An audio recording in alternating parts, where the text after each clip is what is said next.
I'm reading. I'm reading. I Good think morning. you read yesterday. Did I read yesterday? I don't know. I don't even You remember. can read if you want to. My question is, what's the win? What's the win this week or today? What's the wind? Yeah, win, like WIN, not the wind. What is the wind? The southeastern wind. What is the win? Yeah. Do you have a win? My win? Yeah. Do you have a win? You might want to start over. I have no idea what you're talking about. I haven't had any coffee. Why is this like... I just looked at your hair and I was like, man, she's winning today. Well, then why don't you just tell me that? I don't want to tell you. Don't try to be clever and complicated and deep. Just tell me, your hair looks great today. Oh. You're supposed to ask I got me a nice what present. Did you? Yeah, I also got a nice present. What was your win? You've distracted me so much. I think my win yesterday was making decisions to get back on, like to get more scheduled. That's not a win. The action is a win. I think it's a win. Is it a win? I'm sorry for contradicting It's setting you. me up for. Okay. I think it's setting me. Okay. Yes, it is.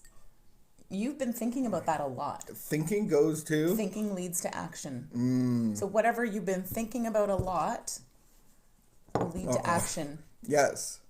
So I have to just keep thinking it. Just keep thinking it. Just think about it. Talk about it. Back on. Plan it. Physical track, yeah. Bike ride. Eventually. All that stuff. Anyway. Yes. That would. I felt like It's true though. It is true. I put the line in the sand. Yeah, you put like a flag on the top of the mountain. This is what I'm gonna do. Now you're gonna roll down the mountain. Oh, wow. Oh, it's my turn to read. Are you sure? I think so. I like it when you read better. Oh, anyway, thank you for that. What's your win? What's your win? What's your win? What's good? That's all he means. What's good? What's good? What's yeah. Good? Sometimes. My hair. Your hair is great. My gift to myself today. No ponytail? No ponytail. Vicky had a headache for 3 days, so she's trying to eliminate things. One of those things is maybe the cause of this 3-day headache is a ponytail. I don't usually get headaches. I think it's super scientific. But I've had my hair up a lot. Yeah, and I realized, like, man. The makers of Tylenol everywhere are like, yeah, don't take Tylenol. Take your hair out of a ponytail. But today I wanted to stay in bed. Like, you left, and I pulled those covers over my head, and I was like, I am just going to close my eyes. If I lock that door, what's he going to do? Drag me out of bed? Like, I'm a grown woman. And then I decided I'm actually going to do the opposite of what I want to do.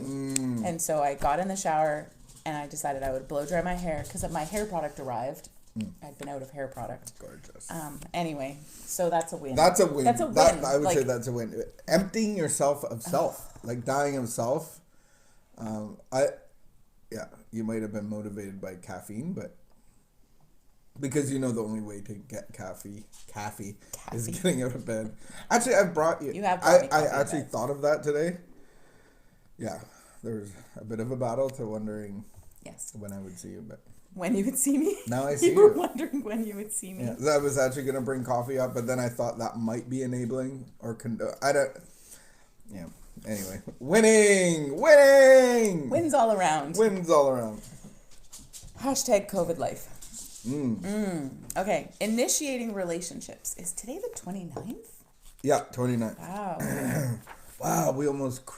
April's so almost over. We crushed April. And crushed it has been a long month. I think it's been like, boom. What? Yeah, I woke up. It was April 1st. I remember I was trying to come up with April Fool's jokes. That's how much you love this lockdown. And I don't think I did. You love lockdown. You do. Oh, I know. I got April Fooled by somebody online saying that they canceled all the Easter chocolate Due to I'm COVID. like, what?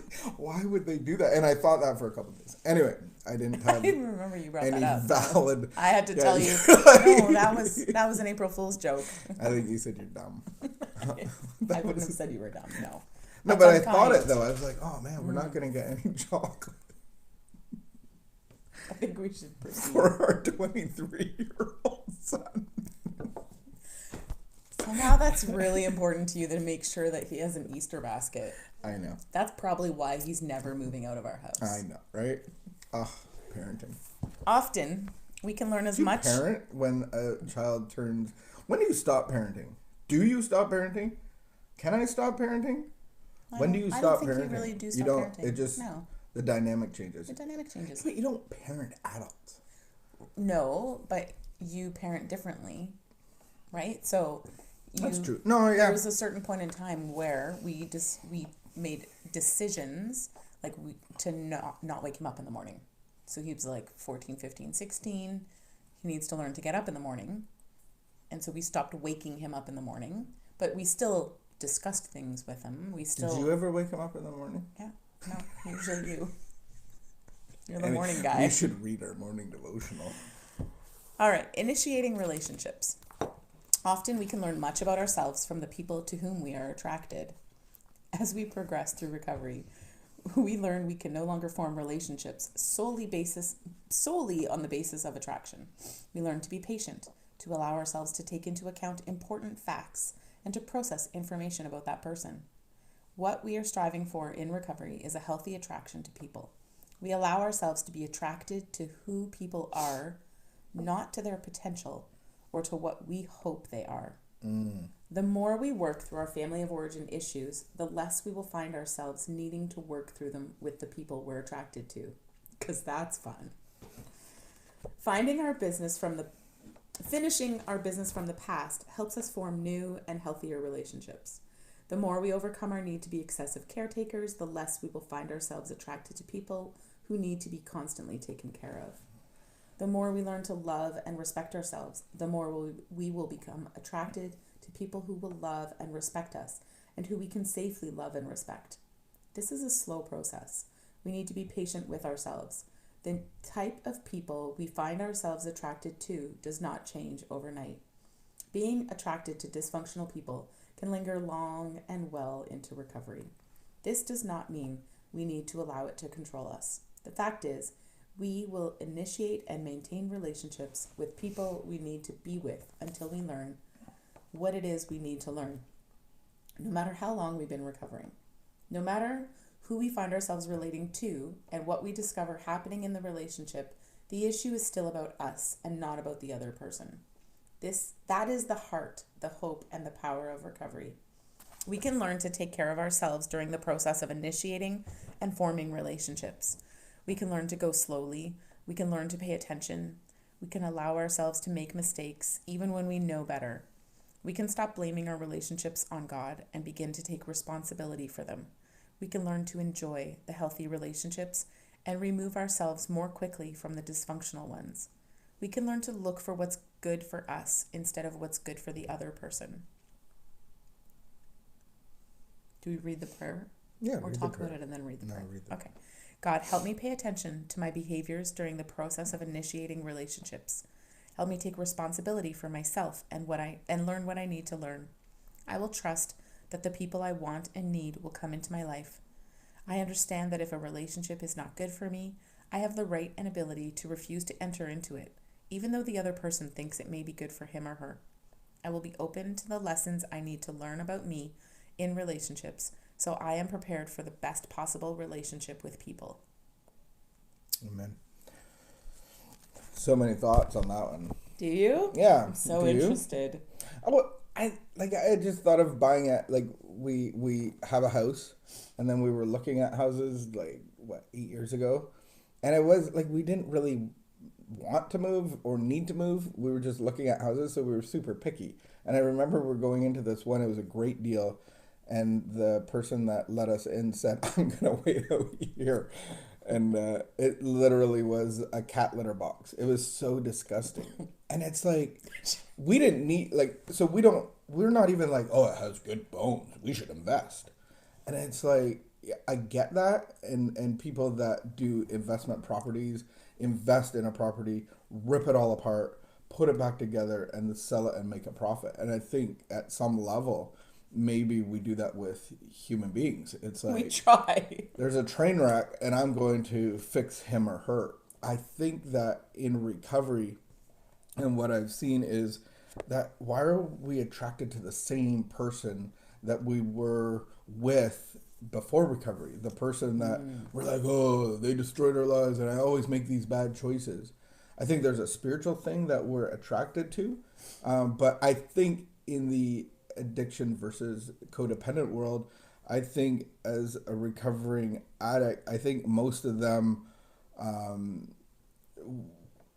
want better choices. They're not going to be like, oh, I'm going to make friends that still drink or still smoke weed or still do these bad behaviors. But I think sometimes the codependent is still attracted more to a sicker relationship. I don't know if that's Well, it's interesting a because proper perspective, but I totally understand that analogy. And it's interesting because I have several single friends, many single friends. And it's interesting to see them, contemplate relationship or consider being interested in someone and hear them talk it out about the reasons, when you think like, looks great. Why? Like, why not? And then, they're like, well, and they'll have all these different reasons.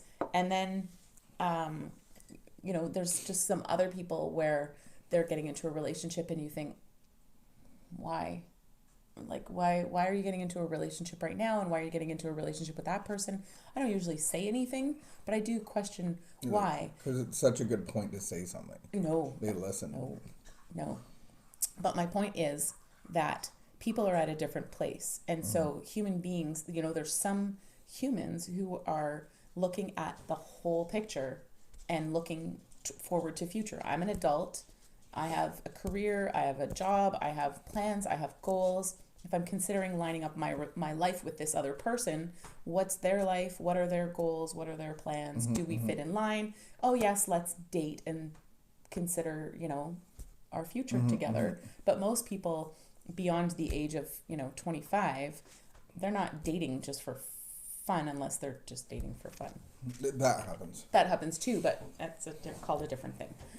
But I really like your analogy of that house.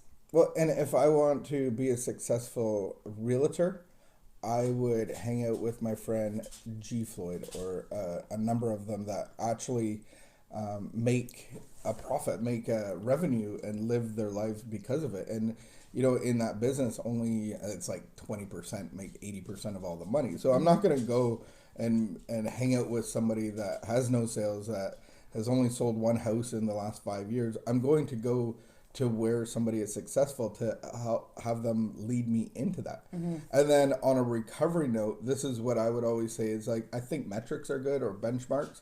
When do you get into an intimate relationship? Well, to the guy, I would always say, once you start sponsoring people, or the girl, once you start sponsoring people, once somebody comes to you and says, I want what you have, then I would say maybe the door is open for dating because you actually have something to offer somebody. So that would be a good benchmark. That's just free advice. And I don't necessarily think this is entirely talking just about romantic relationships. No. I think that friendships, oh my goodness, remember when we first came into recovery? No one wanted to be friends with us. Remember we go to this church and like it's we a had big no church friends. And no one wanted to be friends with us. Yeah, because we're so freaking sick. We were so sick. People. Hashtag winning now. We have a friend. No, we're winning. We're winning. But I remember that so distinctly of you getting sober and in those first couple of years feeling so lonely and life was so hard. It was so hard. But then the other end, our perception is we want everything now. Yes. And everybody has to be our friend now. And yes. Look at us. We're just come out of the pit. Yeah. And we're needy and we're self-centered and we're temperamental. I needed a lot from those friendships. I really did.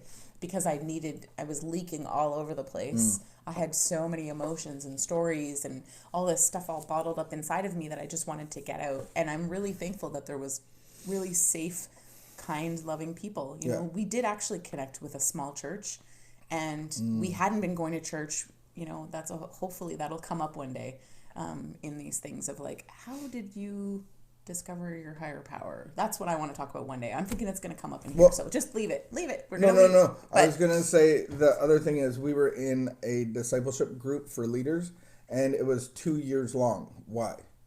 That's how long it takes to make a friendship. Yeah. 2 so years. It's a 2-year process to make bonds and friendship. And we wanted it now. We wanted it right away. And now, be my friend. 14 years later, we have no friends. that's not true.